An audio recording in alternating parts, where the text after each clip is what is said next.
여의도 타임즈 시간입니다. 개장 전에 아침에 나온 증권사 리포트 두 종목을 설명해드리고 있습니다. 자, 오늘 두 종목은 올해에도 뛸 수 있다라고 하면서 목표 주가를 상향한 게 눈에 띄었는데요. 지금 바로 증권사의 시각 알아보도록 하겠습니다. 자, 오늘 첫 번째는 글로벌 석유화학기업이라고 할 수 있는 롯데케미칼에 대한 의견을, 증권사의 의견을 드리고자 합니다. 자, 우선 목표 주가를 상향했다라고 말씀드렸는데 기존 대비해서 18% 올려 잡은 흐름들이 오늘 아침에 나온 그런 상황이었고요. 올해 이익 수준을 보면은 2018년도와 좀 유사한 흐름들이 나타나고 있다고 하는데, 그런데 분위기는 좀 다르다고 합니다. 그 상황을 분석하면은 분위기가 다른 게, 왜냐하면 2018년도 같은 경우에는 호황기 끝자락의 이익 둔화 시기였다라는 부분이고, 지금은 구조적인 시황 상승을 기대해봐도 된다라고 얘기하고 있습니다. 사실 롯데케미칼이 대상공장에 대한 그런 불확실한 그런 악재와 더불어서, 그리고 코로나19 이런 부분 때문에 그동안 좀 부진했던 게 사실인데, 이를 딛고 올해는 좀 괜찮았을 수 있는 그런 가능성이 있기 때문인데요. 이 부분 좀 살펴보시면 도움이 되실 것 같고요. 또 미국 설비들의 한파 이후 점진적으로 재가동되고 있는 시점이다라는 부분과 더불어서 작년 하반기에 미국과 그리고 한국 등에서 설비 트러블이 있었는데, 그 이후가 더 중요하죠. 학습 효과상 그 이후 재가동에도 계단식으로 스프레드 상승을 경험하면서 괜찮은 흐름을 보였다라는 측면에서 한파로 인한 그 상황 이후에 점진적으로 재가동된 이후에도 괜찮을 수 있는 가능성을 언급을 했고, 현재는 수급이 강하다에 조금 더 본질적인 초점을 맞춰봐야 된다라고 얘기를 하고 있습니다. 자, 목표 주가를 상향했다라고 했는데 시장의 전망치 있죠? 그 컨센서스 추가적으로 상향 조정을 앞두고 현재는 적극적인 매수에 나서야 될 시기이다라고 하면서 긍정적인 얘기를 했거든요. 이 부분 꼭 참고로 해보시길 바라겠습니다. 자, 이게 올해 1분기 실적이 어떻게 나올 것인지를 예측한 그런 재료이다라고 보시면 되는데요. 이게 증권사 추정치로 매출액과 영업이익입니다. 거의 매출액은 4조 정도 나올 것으로 예상되고 영업이익은 4,720억 원 정도 나올 것으로 예상되는데, 이게 컨센서스 시장 전망치이거든요. 이보다 웃돌면서 상회하면서 1분기 실적을 낼 가능성이 있으니까 이 부분을 주목해 보시기 바랍니다.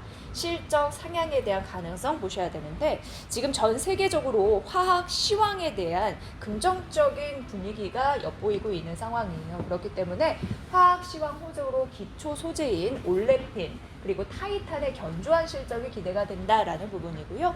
올레핀 같은 경우도 대표적으로 기초 소재 부분에서 중요하게 또 실적 성장의 그런 재료가 되기도 하는데, 대상공장 재가동, 계속적으로 대상공장이 왜 나오냐면 전체 매출의 20%, 30%를 차지하는 주요 설비이기 때문입니다.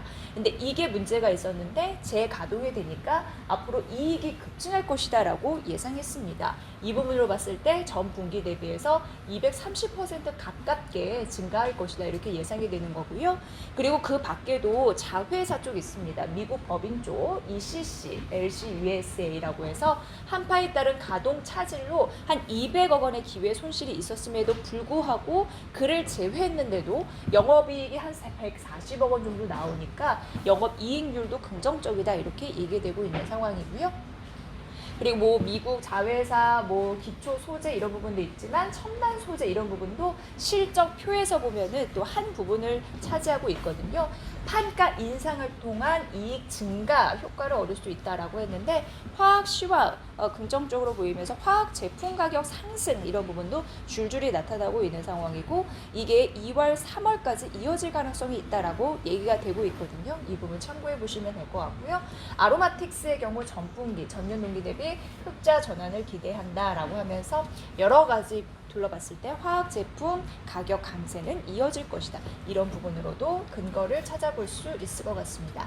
자, 투자 의견 매수 유지였고 목표 주가 47만 원으로 기존 대비 18% 상향 조정했으니까 이 근거 잘 따져보시기 바랍니다.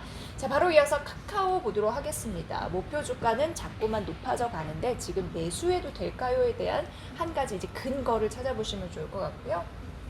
카카오는 카카오톡과 또 브랜드 인지도 있잖아요. 그래서 우리 생활에 너무나 밀착형 그런 플랫폼으로 그 역할을 다하고 있는 상황인데, 페이, 이커머스, 모빌리티, 카카오 TV 서비스와 긴밀하게 연동되어 있는 상황입니다. 그런데 최근에 이 카카오가 이베이 코리아를 인수할 수 있다라는 가능성이 언급이 되면서 조금 더 가치 재평가에 대한 그런 이야기가 나오고 있는 상황인데요. 그러면 이커머스 거래 대금이 증가하고 그리고 카카오톡의 단가도 상승할 수 있죠. 조금 더 유명해지면 그런 부분으로 단가를 올릴 수 있으니까 그래서 선순환 구조가 기대가 된다라는 부분이었습니다. 네이버도 마찬가지로 검색 광고예요. 이 스마트 스토어로 유입되는 커머스 시너지가 있을 수 있는데 역시 카카오도 마찬가지라고 합니다. 비즈보드에서 이커머스 플랫폼으로 트래픽 유입 효과가 커질 가능성이 있기 때문에 이런 부분도 긍정적으로 바라보는 거겠죠. 자, 이 부분에서 카카오 모빌리티 같은 경우에도 여러 가지 T 블루를 3만 대까지 확대한다. 전기차 자율주행차 이런 부분을 적극적으로 도입한다. 지금 시대에 맞게 가고 있는 그런 상황입니다. 카카오 엔터프라이즈 서비스와 함께 B2B 기업과 기업 간 이런 분야에서 새로운 사업 기회를 지속적으로 창출할 가능성이 농후하다라고 이 증권사 애널은 얘기를 하고 있었습니다. 자, 여러 가지 자회사의 모멘텀도 좀 두둑한 상황이에요. 올해 뱅크, 페이, 엔터테인먼트, 교육 이런 다양한 자회사 또 IPO 대기를 하고 있는 상황인데요. 이미 자회사들이 각각 이미 1,000만 명 이상의 충성 고객들을 갖고 있어서 미래 성장 잠재력이 높다라는 부분이었습니다.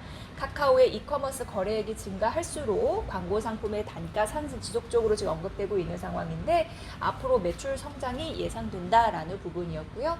이제 목표 주가를 상향했는데 지금 목표 주가가 56만 원이거든요. 그런데 자회사의 가치가 굉장히 중요하다라고 얘기하면서 이 증권사 리포트를 들어가 보시면 카카오 엔터프라이즈, 카카오 엔터테인먼트, 피코마, 카카오 모빌리티 등등의 이 자산 가치가 명시되어 있습니다. 이 부분 참고해 보시면 좋을 것 같고요. 우리가 지금 이 시점에서 조금 더 바라봐야 될 부분은 바로 자회사 IPO에 대한 가치인데 이게 카카오페이, 카카오뱅크 대기를 하고 있는 상황입니다. 마케팅 비용뿐만 아니라 여러 가지 전략적으로 투자도 좀 늘릴 가능성이 있기 때문에 이런 부분에서 앞으로 주가의 리레이팅이 필요한 시점이다라는 증권사의 의견이 맞아떨어질지 여러분도 투자 판단이 좀 필요해 보이고요. 목표 주가 56만 원으로 상향, 투자 의견 매수 유지했으니까 이 부분 참고해 보시기 바랍니다. 과연 그 높은 가치를 다시금 받을 수 있는 올해의 실적 호전주가 될 수 있을지 카카오와 롯데케미칼 설명해 드렸습니다. 여의도 타임즈 시간이었습니다.